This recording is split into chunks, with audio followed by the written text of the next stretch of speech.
I know this place looks completely wild and untouched, but right here, under all these ancient trees, I'm going to build something no one will ever find. A secret underground shelter, modern, cozy, completely hidden. Just me, the forest, and a lot of patience. Ready? Let's start. See this little dip in the ground? It's natural, almost like the earth made a tiny cradle just for me. I'm going to use it as the starting point.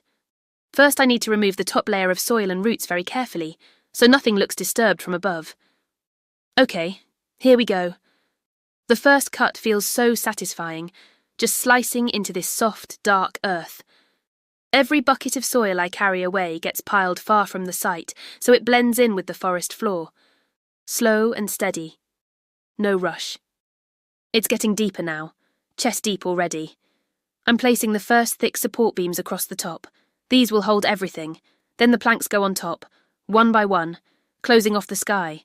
From up there, soon it will just look like normal forest ground again.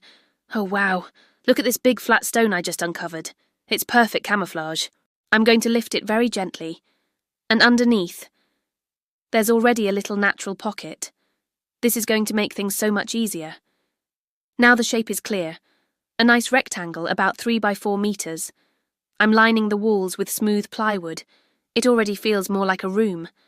And these warm LED strips along the ceiling beams, they give the softest light down here. It's starting to feel safe. This part is important, the entrance. I'm digging a narrow tunnel angled up to the surface. Then the heavy steel hatch goes here, and I cover it with fake roots, moss, leaves. See? Now you can't even tell it's there from outside. Perfect. Gravel first for drainage, then the concrete. I'm pouring it slowly, spreading it evenly with the trowel. It takes time to cure, but once it's done, the floor will be smooth, clean, modern. Now for the cozy part. I'm building a simple platform bed from reclaimed wood, strong and low profile, recessed lights in the ceiling, and these light grey acoustic panels on the walls. They make everything so quiet, peaceful. Here's the heart of the shelter, a compact wood-burning stove. I'm routing the chimney pipe through the ceiling, disguising the exit outside. Then the little kitchen counter, and a sink connected to a hidden rainwater tank. Everything I need, right here. A thick wool rug to make the floor soft and warm. Cushions and a cosy blanket on the bed.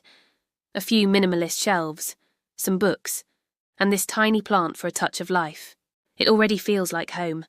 The very first fire. Listen to that gentle crackle. I'm filling the kettle, placing it on the stove, steam rising, pouring it over the tea leaves. And now, I can finally sit here, warm mug in my hands, safe and hidden. This is my secret sanctuary forever.